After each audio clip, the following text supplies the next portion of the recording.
Was würdest du tun, wenn der Tod plötzlich unsichtbar durch die Straßen schleicht? Wenn ein einziger Atemzug, ein kurzer Blick oder ein scheinbar harmloser Rattenbiss ausreicht, um dein Leben in wenigen Tagen zu beenden? Die schwarze Pest. Eine Katastrophe, die vor fast 700 Jahren die Welt in Atem hielt. Doch diese Geschichte ist nicht nur ein dunkles Kapitel der Vergangenheit. Sie ist auch eine Warnung für die Gegenwart. Millionen Menschen starben qualvoll, ganze Städte wurden entvölkert und die Gesellschaft, wie man sie kannte, brach zusammen. Aber was machte diese Pandemie so unfassbar tödlich? Bleib dran und erfahre, wie eine scheinbar harmlose Karawane auf der Seidenstraße ein tödliches Bakterium nach Europa brachte, das den Lauf der Geschichte für immer veränderte. Wir sprechen darüber, wie Städte zu Massengräbern wurden, welche absurden Heilmethoden Ärzte einsetzten und warum die Pest die Welt nicht nur zerstörte, sondern auch neu erschuf. Die schwarze Pest ist nicht einfach nur eine Krankheit, sie ist ein Symbol dafür, wie fragil die Menschheit ist. Es ist die Geschichte von Hoffnungslosigkeit und Angst, aber auch von Überleben und Wandel. Wusstest du, dass manche Wissenschaftler behaupten, diese Pandemie sei der Beginn der modernen Welt gewesen? Dieses Video nimmt dich mit auf eine Reise durch eine Zeit, in der der Tod allgegenwärtig war. Du wirst erfahren, wie die Menschheit auf grausamste Weise geprüft wurde und welche überraschenden Wendungen die Katastrophe mit sich brachte. Wendungen, die uns bis heute beeinflussen. Wenn du glaubst, Pandemien wie Covid-19 seien beispiellos, dann solltest du unbedingt bis zum Ende dabei bleiben. Denn was du gleich hören wirst, wird dich nicht nur schockieren, sondern dir auch eine neue Perspektive auf die dunklen Kapitel unserer Geschichte eröffnen. Im Jahr 1346 tobt an der Küste des Schwarzen Meeres ein brutaler Konflikt. Die mongolischen Armeen belagern die genuesische Handelsstadt Kaffa, einen wichtigen Knotenpunkt auf der Seidenstraße. 2 Jahre lang halten die Verteidiger stand, doch dann trifft ein unsichtbarer Feind die Angreifer. Eine verheerende Krankheit, die Hunderte von Soldaten dahin rafft. In einem letzten Akt der Verzweiflung schleudern die Mongolen die Leichen ihrer pestinfizierten Kameraden mit Katapulten über die Stadtmauern. Was wie ein grausames Detail aus einer mittelalterlichen Chronik klingt, könnte der erste Einsatz biologischer Kriegsführung in der Geschichte gewesen sein. Laut Professor Dr. Samuel Cohn, einem Experten für Pandemien, könnte die Belagerung von Kaffa tatsächlich als eine frühe Form biologischer Kriegsführung betrachtet werden, obwohl es schwierig ist, die genauen Absichten der Mongolen nachzuweisen. Die Bewohner von Kaffa versuchen, die verseuchten Körper ins Meer zu werfen, doch es ist zu spät. Bald schon breitet sich die Krankheit in der Stadt aus. Genuesische Händler fliehen mit ihren Schiffen, doch an Bord sind nicht nur Menschen, auch Ratten und deren Flöhe reisen mit. Von Kaffa aus wird die Pest zu einer globalen Bedrohung. Über die Seidenstraße, das bedeutendste Handelsnetzwerk der damaligen Welt, gelangt das tödliche Bakterium nach Konstantinopel, später nach Italien, Frankreich, Spanien und schließlich in fast jedes Land Europas. Die Pest reiste nicht nur auf Karawanenwegen, sondern auch auf Handelsschiffen, die Städte miteinander verbanden. Innerhalb weniger Jahre ist fast der gesamte Kontinent betroffen. Die Bevölkerung schrumpft rapide, während die Routen, die einst Reichtum und Fortschritt brachten, nun eine Spur des Todes hinterlassen. Stell dir vor, du wachst mit hohem Fieber, heftigen Kopfschmerzen und unerträglichen Gliederschmerzen auf. Dein Körper fühlt sich schwer an, als ob der Tod schon in dir wohnt. Dann bemerkst du geschwollene, dunkle Beulen, so groß wie Eier, manchmal wie Äpfel, in den Achseln, am Hals oder in der Leiste. Sie platzen auf, sondern Eiter ab und ziehen dich tiefer in einen qualvollen Zustand. Willkommen in der Welt der Beulenpest. Doch das ist erst der Anfang. Dr. Monica Green, eine renommierte Medizinhistorikerin, erklärt, dass die rasante Ausbreitung der Pest durch die Verbindung von mehreren Übertragungswegen, von Flohbissen bis hin zu Tröpfcheninfektionen, begünstigt wurde. Wenn die Bakterien die Lungen erreichen, beginnt die sogenannte Lungenpest. Schmerzhafter Husten, blutiger Auswurf, Atemnot. Viele sterben, bevor die charakteristischen Beulen überhaupt sichtbar werden. Die schlimmste Form, die Blutpest, ist noch gnadenloser. Sie greift das Blut direkt an und führt zu Organversagen, schwarzen Verfärbungen der Gliedmaßen und letztlich einem qualvollen Tod mit einer Sterberate von fast 100%. Die Geschwindigkeit, mit der die Krankheit zuschlägt, ist ebenso erschreckend wie ihre Symptome. Menschen, die am Morgen noch gesund wirken, sind am Abend tot. Ganze Familien sterben in wenigen Tagen aus. Ärzte, die den Erkrankten helfen wollen, erliegen oft selbst der Krankheit. In den Straßen herrschen Panik und Chaos, während Leichen auf Karren gestapelt werden. Die Pest verschont niemanden, weder arm noch reich. Der französische Schriftsteller Agnolo di Tura schrieb verzweifelt: Ich habe meine 5 Kinder mit meinen eigenen Händen begraben. Der schwarze Tod ist nicht nur eine Krankheit, er ist eine Schreckensherrschaft über Leben und Tod. Die Pest brachte nicht nur unvorstellbares Leid, sondern auch tiefgreifende tiefgreifende gesellschaftliche und religiöse Erschütterungen. In ihrer Verzweiflung suchten die Menschen nach Antworten und Schuldigen. Viele glauben, die Pest sei eine Strafe Gottes für die Sünden der Menschheit. Eine extreme Reaktion darauf waren die Flagellanten, Gruppen von Männern und Frauen, die von Stadt zu Stadt zogen, sich selbst mit Peitschen aus Leder und Metall auspeitschten und lautstark um Vergebung flehten. Doch statt die Pest zu stoppen, verbreiteten sie das Bakterium durch ihre Reisen weiter. Die Kirche, einst das Zentrum von Trost und Hoffnung, verlor durch die Pandemie zunehmend an Glaubwürdigkeit. Während Priester in Massen starben oder flohen, um ihr eigenes Leben zu retten, wurden viele Gläubige von ihrer spirituellen Führung im Stich gelassen. Der Glaube an die unfehlbare Macht der Kirche begann zu bröckeln. Doch der religiöse Eifer war noch nicht gebrochen. In einem Akt von Wahnsinn und Panik richtete sich die Wut der Menschen gegen Minderheiten. Besonders die jüdische Bevölkerung wurde beschuldigt, Brunnen vergiftet und die Pest absichtlich verbreitet zu haben. Dies führte zu brutalen Pogromen, bei denen Tausende unschuldiger Menschen ermordet wurden. Die Pest zeigte schonungslos die Zerbrechlichkeit der mittelalterlichen Gesellschaft. Während einige weiter auf göttliche Hilfe hofften, begannen andere an der bisherigen Ordnung zu zweifeln. Ein leiser Vorbote für die tiefgreifenden gesellschaftlichen Veränderungen, die bald folgen sollten. Die schwarze Pest stellte die mittelalterliche Wissenschaft vor ein Rätsel. Ohne Wissen über Bakterien oder Ansteckungswege waren die Ärzte der Zeit nahezu machtlos. Sie entwickelten jedoch kreative, wenn auch nutzlose Behandlungs- und Schutzmethoden. Ein berühmtes Symbol dieser Zeit sind die sogenannten Gagal-Doktoren, Ärzte, die lange Gewänder und maskenartige Schnäbel trugen, die mit duftenden Kräutern gefüllt waren. Man glaubte, der Pestmiasma, die schlechte Luft, würde durch die Düfte neutralisiert. Doch in Wirklichkeit boten diese Masken keinen Schutz vor der Ansteckung. Ebenso kurios waren die angewandten Heilmethoden. Blutegel, Aderlass oder das Auftragen von lebenden Hühnern auf die Pestbeulen galten als mögliche Heilmittel. Andere versuchten es mit Essigbädern oder Massenverbrennungen von Kräutern. Diese Methoden zeigten jedoch keinerlei Wirkung und führten oft nur zu zusätzlichem Leid. Erst Jahrhunderte später lieferte die Wissenschaft Antworten. Archäologische Funde wie Massengräber in Deutschland und moderne DNA-Analysen von Skeletten enthüllten den Erreger Yersinia pestis, ein Bakterium, das von infizierten Flöhen übertragen wurde. Professor Dr. Niels Christian Stenseth, ein führender Experte für Yersinia pestis, betont, dass diese Bakterien durch genetische Analysen bis in ihren Ursprung in Zentralasien zurückverfolgt werden konnten. Diese Flöhe leben hauptsächlich auf Ratten, die durch Handelsrouten nach Europa gelangten. Solche Untersuchungen haben auch gezeigt,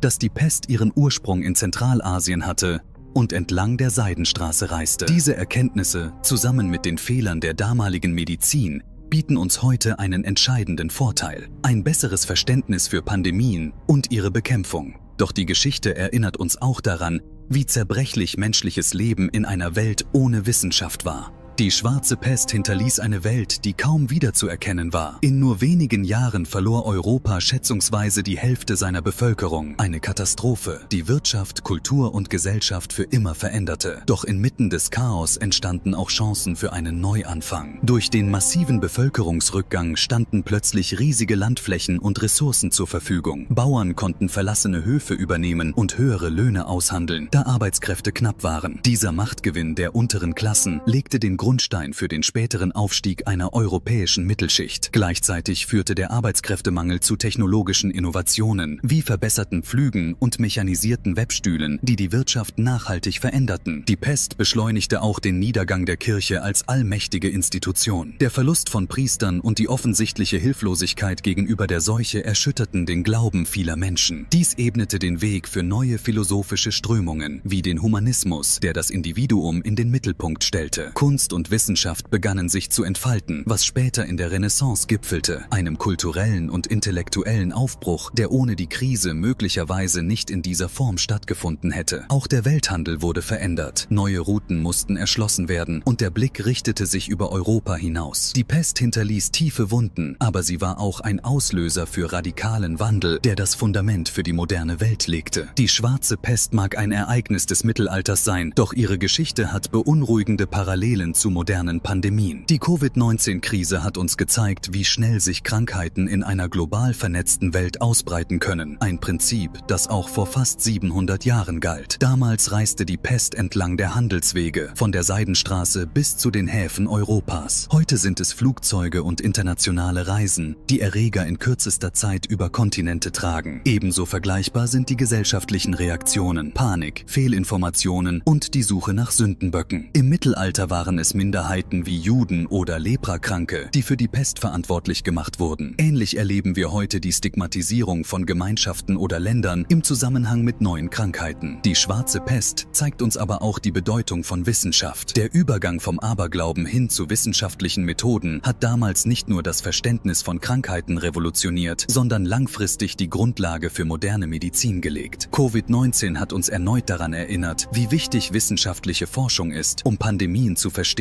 und zu bekämpfen. Auch die wirtschaftlichen Folgen sind vergleichbar. Wie im Mittelalter veränderten Lockdowns und globale Engpässe die Arbeitswelt und Wirtschaft nachhaltig. Die schwarze Pest ist somit mehr als Geschichte. Sie ist eine Mahnung, wie zerbrechlich unsere Welt ist und wie wichtig Wissen, Zusammenarbeit und Vorbereitung sind, um kommende Herausforderungen zu meistern. Die schwarze Pest war nicht nur eine der größten Katastrophen der Menschheitsgeschichte, sondern auch ein Wendepunkt, der die Welt für immer veränderte. Millionen von Toten, gesellschaftlicher Zusammenbruch und der Verlust des Vertrauens in traditionelle Institutionen. All das zeichnete eine düstere Zeit, die von Angst und Verzweiflung geprägt war. Doch inmitten dieser Dunkelheit keimten auch Hoffnung und Wandel. Die Pest zeigte der Menschheit ihre Zerbrechlichkeit, aber auch ihre Anpassungsfähigkeit. Der wirtschaftliche Umbruch führte zu mehr sozialen Freiheiten. Der Verlust des Vertrauens in die Kirche öffnete die Türen für neue philosophische Ansätze und die Renaissance brachte einen kulturellen und wissenschaftlichen Aufschwung, der ohne die Krise so vielleicht nicht möglich gewesen wäre. Aber die schwarze Pest ist auch eine Mahnung an uns. Pandemien sind keine Relikte der Vergangenheit. Wie Covid-19 gezeigt hat, kann die globale Vernetzung selbst in unserer modernen Zeit zum Risiko werden. Doch anders als im Mittelalter haben wir heute das Wissen und die Mittel, um Krankheiten effektiv zu bekämpfen, wenn wir bereit sind, daraus zu lernen. Was bleibt, ist die Erkenntnis, dass jede Krise auch Chancen birgt. Es liegt an uns, aus der Geschichte zu lernen und uns auf zukünftige Herausforderungen vorzubereiten. Welche Lehren können wir also aus der schwarzen Pest ziehen, um eine bessere und widerstandsfähigere Welt zu schaffen? Teile deine Gedanken in den Kommentaren. Wir freuen uns darauf.